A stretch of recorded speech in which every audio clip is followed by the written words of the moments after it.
So the webinar's to the next. We've got, I think, about 20 minutes to half an hour of Jenny. Is that right? Yeah, How much you alongside planned? David and Martin.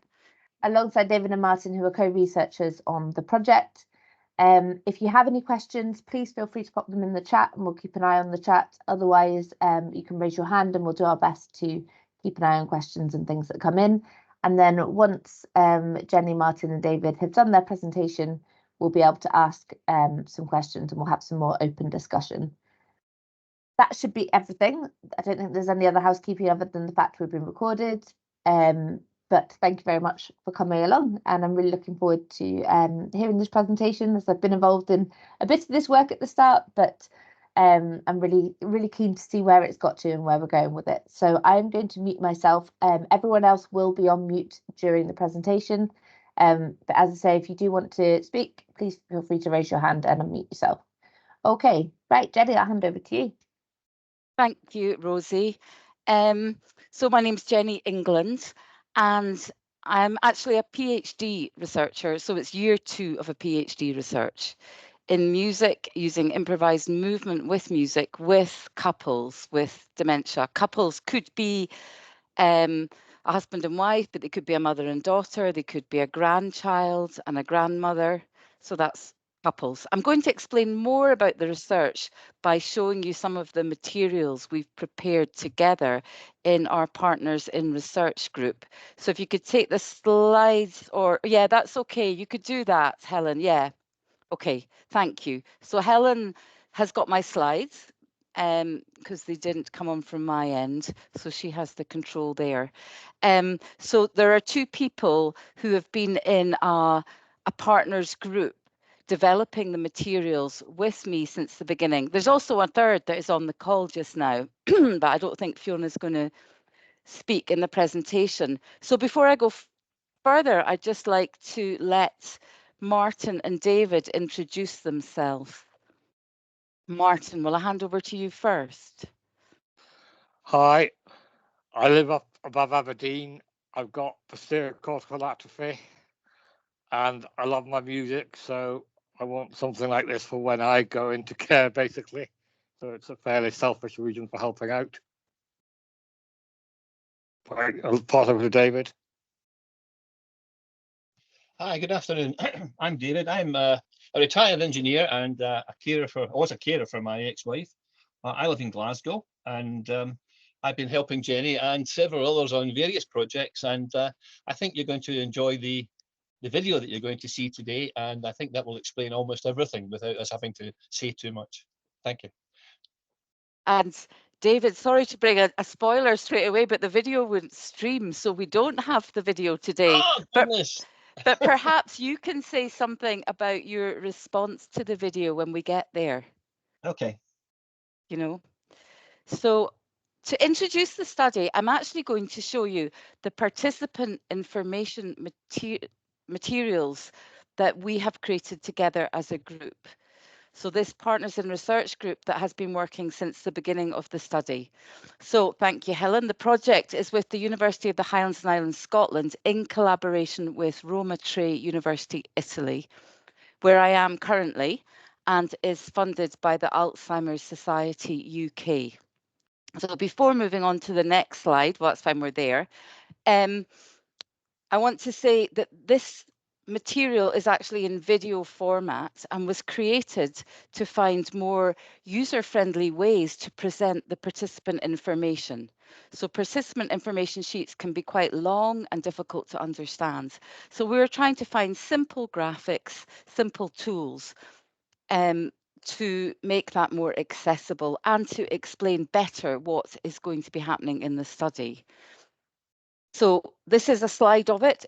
The figures do move when they're watched from video version, and this wasn't the video David was referring to as well, actually.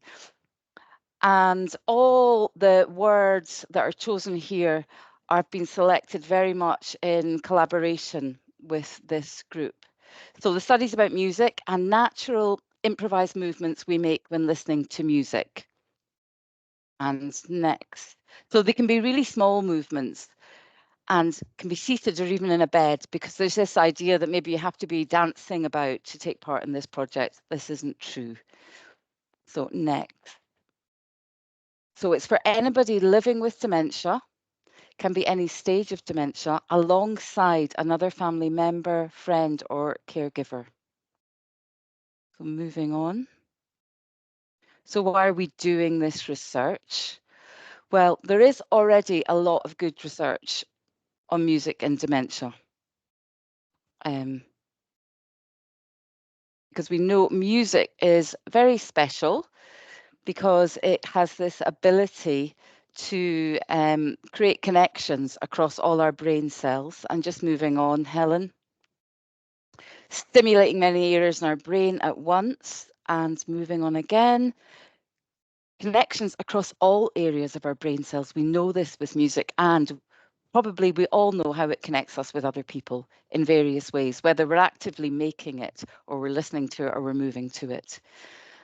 Next. So the right music, we do know, can help make us feel calm and happy. So we have that sort of information about types of music that can help us. So this project uses the idea of personalised music. Some of you may be aware of this if you're working in care homes, personalised playlists. There's the organisation Playlists for Life. Music that is really familiar to you, that you may have listened to at any time in your life. Sometimes that can invoke memories. But the difference in this project is we're looking at music for both people involved. Benefits are supposed to be for the partner taking part as well. So we already know this has many benefits for the person living with dementia. And we want to see how using both people's music supports their creative interactions and communication and well-being. So it's benefits for both people. And we're also looking how this could be supported remotely using video calling, because we're in remote rural areas of Scotland. So it's a way that this could be scaled feasibly and supported from a distance. So it's a longitudinal study because there are many sessions that take place and we follow people up to a year. So this is now part of the participant information sheet. Well, it all is, but you can see how we've broken it down so that people can understand what they're doing. So I'm going to go through this quickly. It's an activity that is supported by me at the beginning, developing music playlists, encouraging improvised music. So there's this period of really getting to know people. There's a lot on establishing relationships. And then moving on, there are weekly sessions over a couple of months. And in between sessions, the couple are encouraged to listen to their playlist. And we look at how we could support that. So active sessions with myself as a researcher take place up to 6 months, but then there's follow-up up to a year. And okay, we'll take the last few slides. There are 3 different formats in the way we can meet. Can you go? Yeah, great. Because we've made slides for these because it was hard for people maybe to understand. So the first option is I could be with the person living with dementia. They could be in a care home, and we could video in to a relative even that lives on the other side of the world. This was one of the issues that came up in the pre-funding stage. There was a daughter in Australia that said she would like to do it because she had difficulty in knowing how to connect to her mother just by telephone. So this makes this format a possibility. Next slide. The other option is I'm at a distance, and that's the main way it's happened so far, actually. And the 2 people are together in a care home or their own home. This gives a lot of flexibility for them. They don't have to move anywhere, or I can come to them. So there are 3 ways. So we're just looking at how these different models work.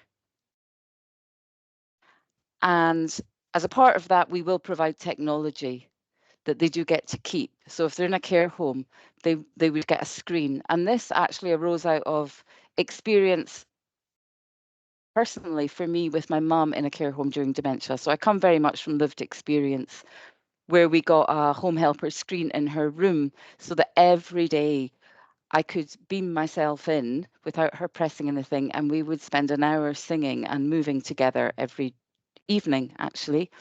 And she wasn't into music much before, and she wasn't into moving, to make that clear. And it really enhanced our connection. So it comes out of this experience.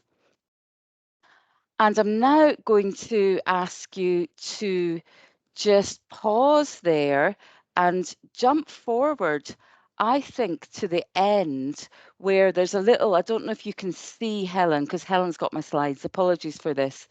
There's a sort of thank you for watching this with a little red, because we're filming. This is all the participant information. I'm not going to go through all this in the time frame. That's it. Great. So that's to give you an idea of our materials that we created together as a group. I want to take a pause and see if either David or Martin, you want to say anything about that. You know, the creating them. We did a lot of work on this, didn't we? On this I was extremely interested in the project simply because my wife had been in care and she was put into care as the COVID lockdown started. So there was no way that I could actually get to see her. And I found out about Sally Magnuson's Playlist for Life, and I managed to get her an MP3 player, which we put together her own music. I added to it, and that was given into the care home. But the problem with that was that the care staff were very busy, obviously during lockdown, and they forgot to charge it up. And when we finally did get access and get in to see her, we would find the player was the battery was dead, and we had to recharge it, and we wasted time. And then when Jenny came along with this idea, I thought that's a marvelous idea. Not only can she have the music, she could have the videos. You see, we could see her. The great idea. And of course, it took a while to get it developed, and it's been developed now. And it's unfortunately the video you can't see actually almost moved me to tears. I'm not really an emotional person, but when I saw the effects of it with the mother and daughter, which has been videoed, I literally was almost moved to tears and humbled by the fact that it was so successful. I mean, it's just amazing. Sorry. Oh, David, that's lovely, and to hear that. And you're speaking about two really important things. I showed the Partners in Research group a video from the first part of the research and asked for their reflections as well. So this is, I'm speaking to also the piece where we're partnering and collaborating together.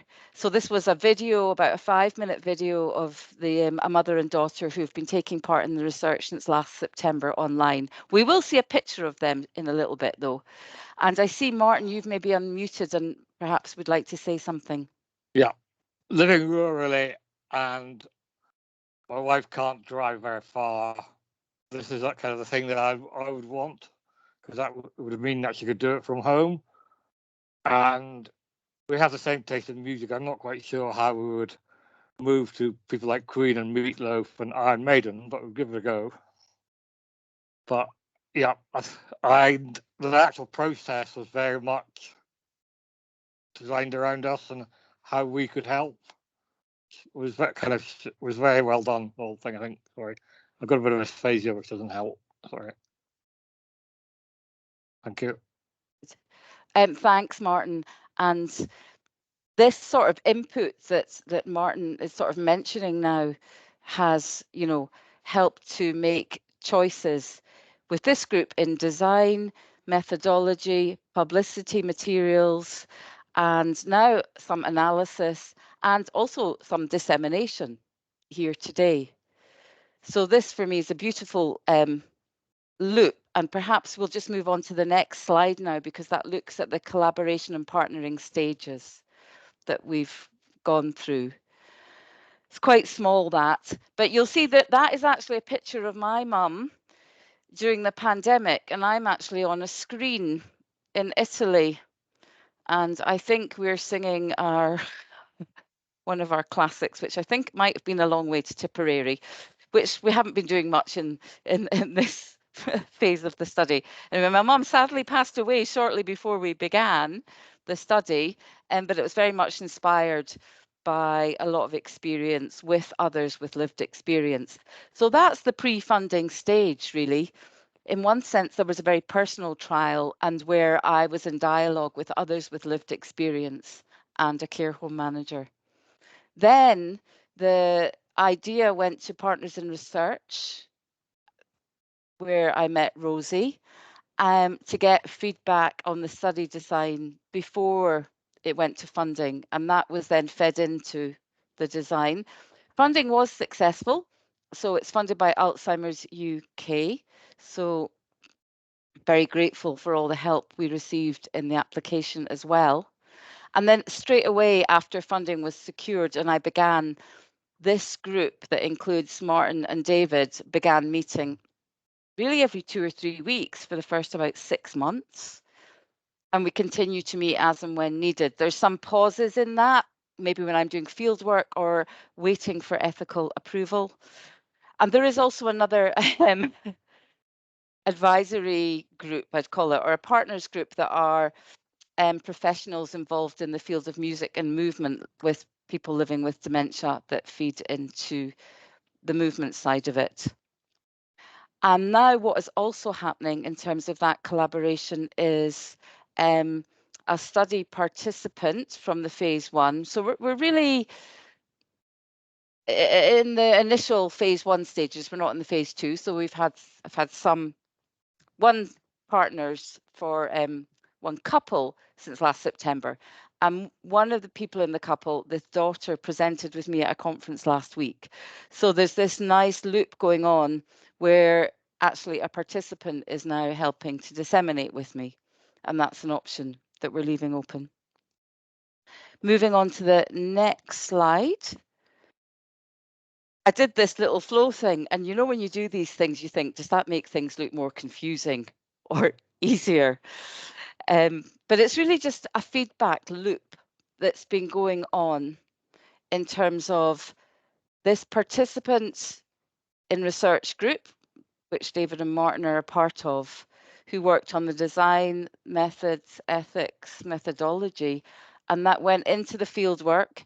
And in the field work, the participants are feeding back on that design as well, because it's very person-centered.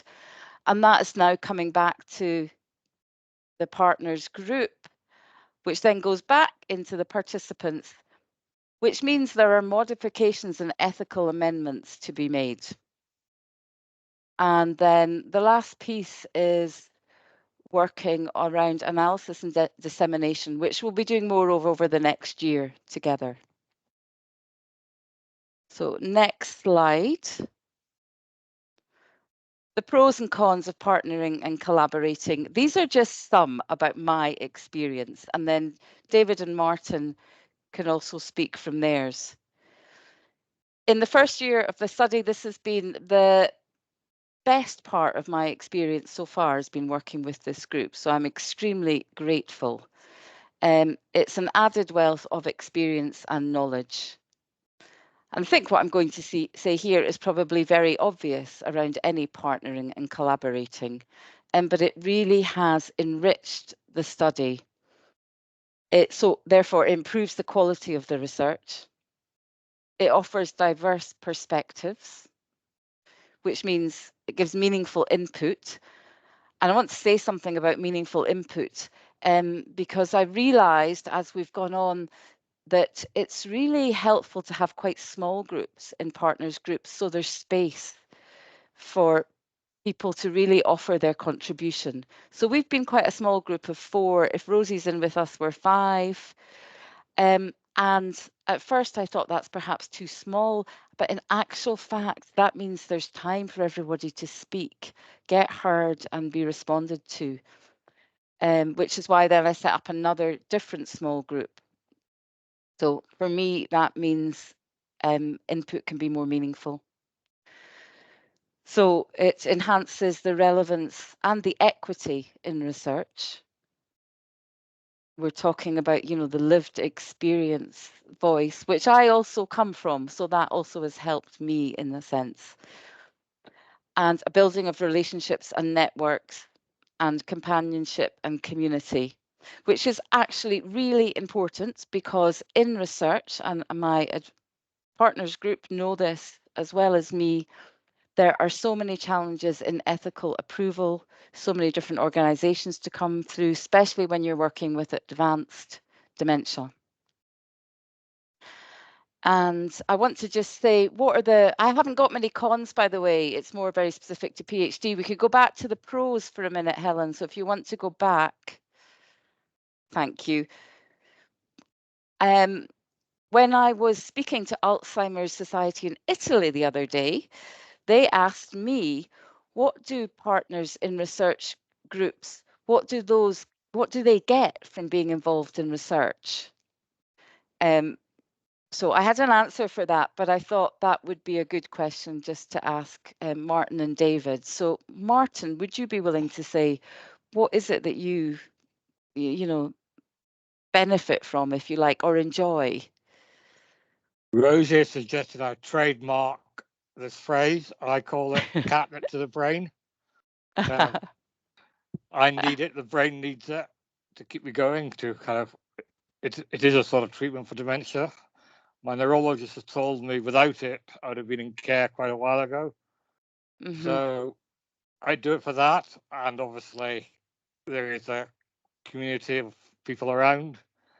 But I would say one thing: there's got to be empathy with the researcher, and there is in spades for both with Jennifer and Rosie on the call. With the kind of the empathy is there, but without that, there's no meaningful co-research, I think. And I just hope that it helps others in the future as well, obviously. I'll pass over to David. Thanks, Martin. I think one of the most important things is that we are all different and we come from different experiences and different backgrounds. And that is very important because what I think would work for one person will not work for another. And therefore having that diversity helps the program along. But what I got out of it most of all was when I saw the trial video, that the joy that was being experienced by the two participants was amazing to watch. It really is a joy to watch, and to think that people have come from maybe sitting in a room on their own, feeling miserable, not knowing what's happening to them, and then suddenly they come to life. And that to me was all the rewards I needed.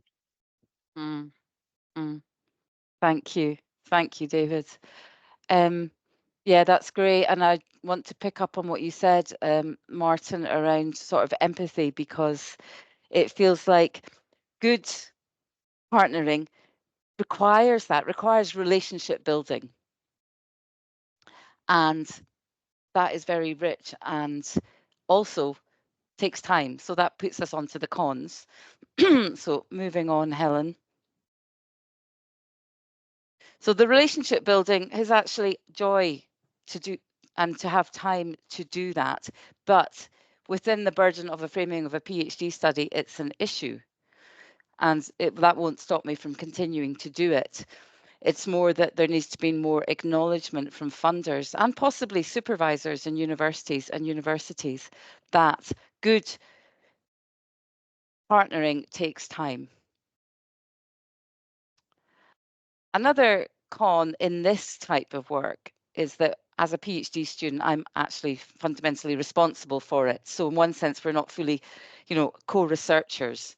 But another study in the future, I would like to do that in a different way. And then ethical issues can also be a barrier. I'm now putting in an ethical amendment because I would like to include this group more in analysis, which involves an ethical amendment. And I'm just, because I haven't got my slides, I'm just checking where we will be. Okay, you can pause it there for a minute. Oh no, you can go on to the next slide, Helen, thank you. Here we have actually the couple that David were referring to, Sheila and Jessie, who are happy to be named. That's a picture of them.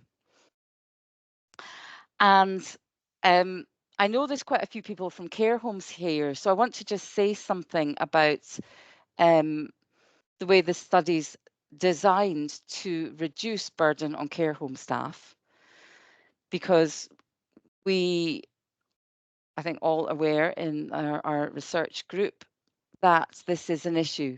So it's designed so that once the care home have done the initial connecting with a family, they don't have to be involved the time that we're there. They just need to be a sort of liaison. So there doesn't have to be a member of staff present. We provide the screen. So in a sense, the person in the care home is getting weekly free music sessions with a family member or connecting them with a family member. So that was, look, these ideas were some of the things, you know, we would discussed in our research group. I see, Fiona, that you're there. I'm just wondering if you want to say, Fiona's also in the group, and she also has come today, and I didn't know, so you were going to be able to. So I also want to say, Fiona, if you do want to say something, please do unmute and jump in. Yeah, sorry, I was eating my lunch while I was talking, while you were talking there. If I just give you a wee bit of my background as well and what the project means, I'll catch up with what others were saying. My mother had Alzheimer's, and I spent most of last year, well, I spent many years looking after her, but the most of last year solidly looking after her. And music was something she responded to enormously, and something she got enjoyment from, and we would move around and dance to and do silly things with. So Jenny's project was just ideal in my mind for what I'd like to try and promote, to get the relationship for other people to work together. Getting out of the group, not only do we're helping Jenny, but we also get support from each other ourselves. My mother passed away during the time, so the team was there. So that's me. Thank you, Fiona. Thank you so much.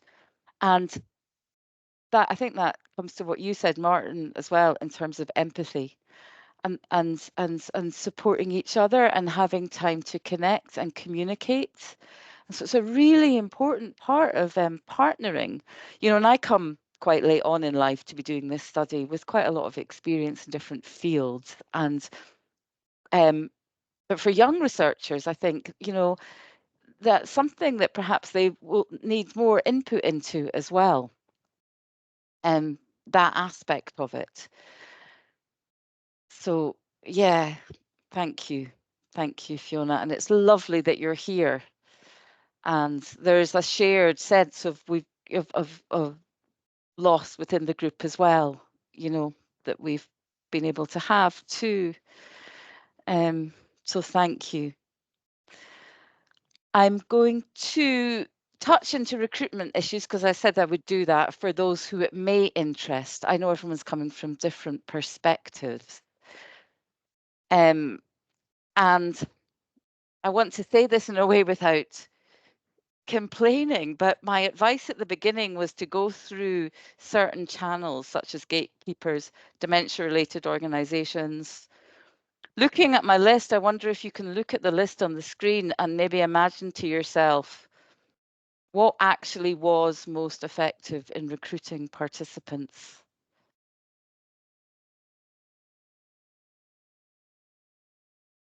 So I have to say, Sheila and Jessie here on the screen did come through social media, but the only one, and that was through a dementia choir network.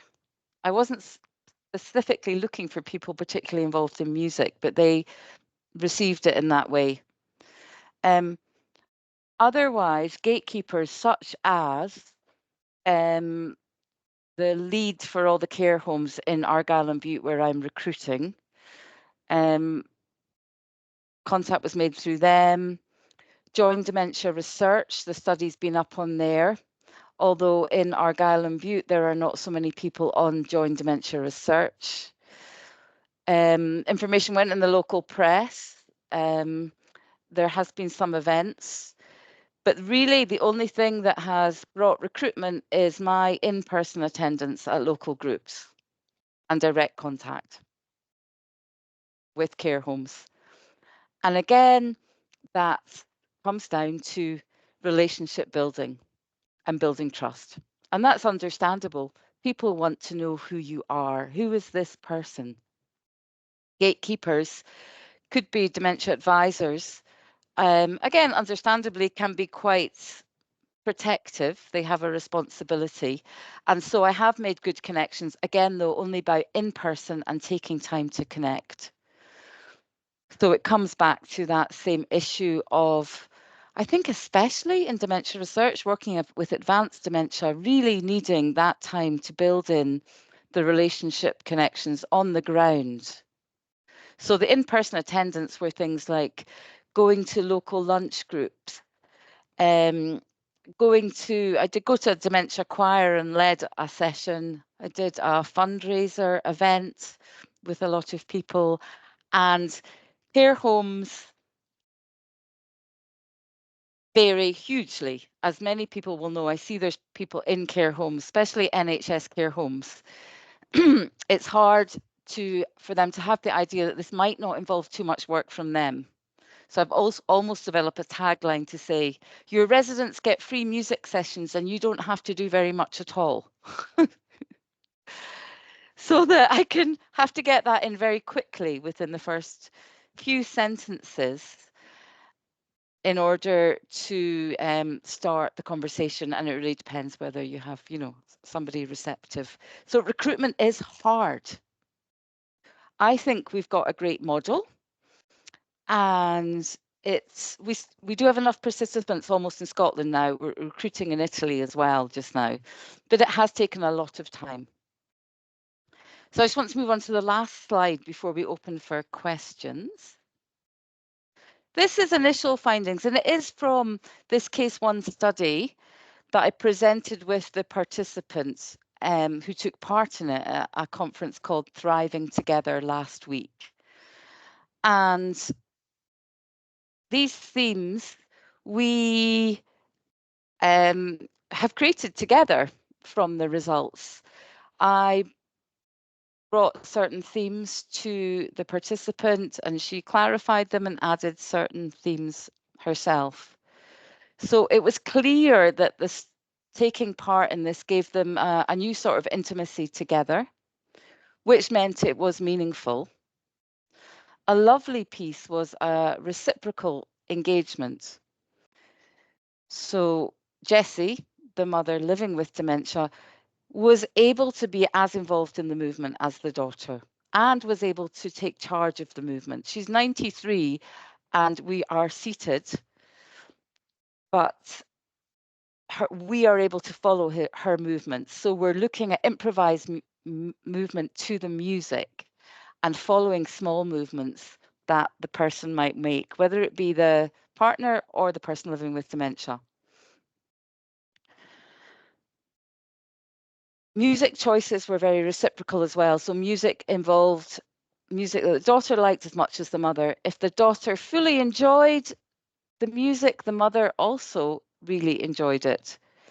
So there was this really playful music choice selection where the mother wasn't necessarily able to say the music choices, but were taken from significant times in her life or where the daughter knew she might enjoy them. So this playfulness and joyfulness was very clear. The daughter said it's like rediscovering your inner child. She actually said she never imagined in a million years she would be doing what we were doing. So there was really lots of creative expression that brought them out their shells, was liberating, and also has been really delightful for the daughter to see her mum blossom in this sense.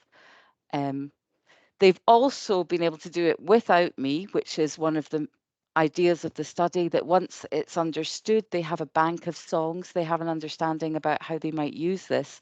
And they've done it with other family members, brother and sister, partner together. And they've also done it themselves. And the other thing that's been clear is that it's been really stress reducing and energizing for the daughter, who has been a full-time carer for 7 years. And that, as many of you will know, is very demanding.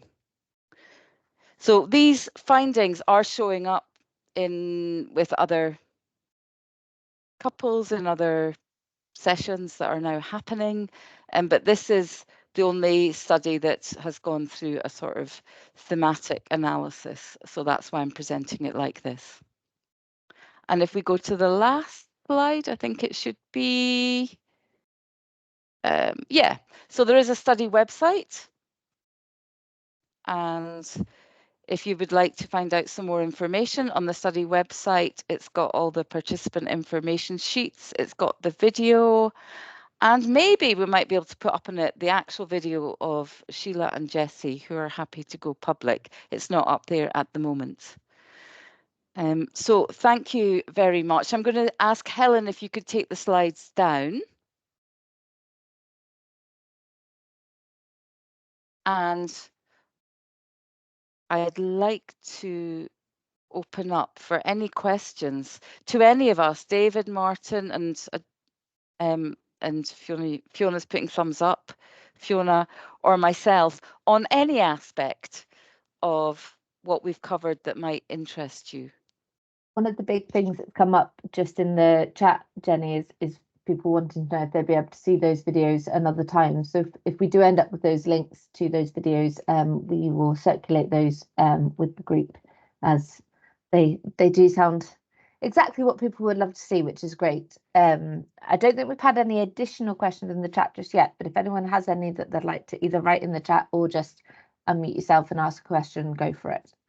Yeah, please do unmute if you would like to as well. It's nice to hear people's voices if, you know. Otherwise, I'll go first because why not? My question is for all of you, and it's a very me question, is what's your favourite aspect of the co-production, and why do you think, or do you think other researchers should take on this approach?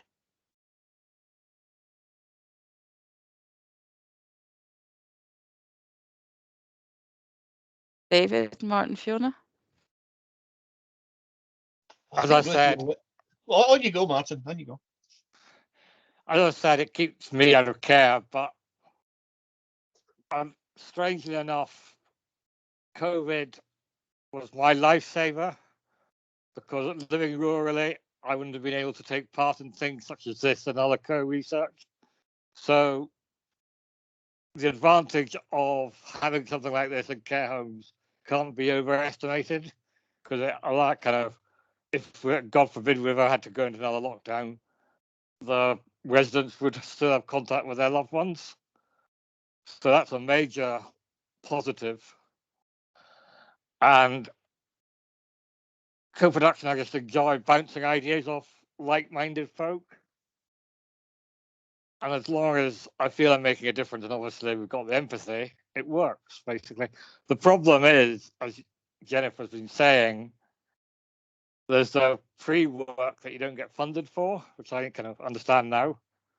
So, but I would argue it gets repaid in spades by what, I mean, not showing off, but what we as a whole can give back to you. Right, got a blue, David. Thank you, Martin. What I was going to say was that I think everybody who's been involved in being a carer for someone, there is lots of stress, depression, anger, lots of emotions. And also there are very few answers to many of the questions that you ask. And when you get involved in a project like this, you start to see some sort of answer, and you also get your own therapy from it, because you can see that you're making a difference. And that to me is important, because I need therapy as well, as people who are suffering from dementia. And it's been good for me. The last couple of years, I've certainly brightened up because of my involvement in various aspects of co-production and partners in research. And it's given me something to look forward to. Apart from helping other people, it's helping me. Thank you very much. What about you, Fiona? No, sorry, I'm not going to put you on the spot, Fiona. No, it's fine. It's fine. I don't mind. Okay. Yeah, I think I same as what David was saying there about what you get out from it yourself. In my previous job, I was a physiotherapist, so obviously I'm very passionate about the movement aspect of it, that it gives the older people, just more movement, more strength, more mobility, more balance from doing these activities. So I enjoy that. The getting together and working out the handouts, the presentations and things, it just helps keep my grey cells working as well. So I'm trying to keep myself focused and occupied on something at a time where everything else was chaotic. It was a good focus for me. And I think, yes, it's just that I've seen the benefits with my mum. I just want to be able to promote that with other people, other couples. Oh, thank you very much. And Jenny, I suppose for you, what do you think? I'm assuming you think other researchers should do this approach? Oh, absolutely. But I you also said want you'd do to it say again. to David Martin and Fiona, what would I have done without you? You've been fabulous. I think we changed just about all the wording in that video with your input. And the marvelous thing about that was, as we did that, we discussed how long might we want to do the activity for? What might happen when somebody does this or that? When might they need to take breaks? How would we put this in the ethics application? How will we actually convey that even? Down to designing evaluation tools. My first one, I always remember one, we're trying to look at closeness of relationship. I brought it to you and it was chucked out immediately because it was far too complicated. And that was so right, but it was a lovely, rich discussion on how we measure relationship and closeness from different perspectives of people with lived experience. So I think it's absolutely essential, and that has been fantastic. So that just took me back to the drawing board, looked at other ways we could do it, changed that definition. And this is so hugely important because we don't have these sort of tools easily to look at these things within dementia research.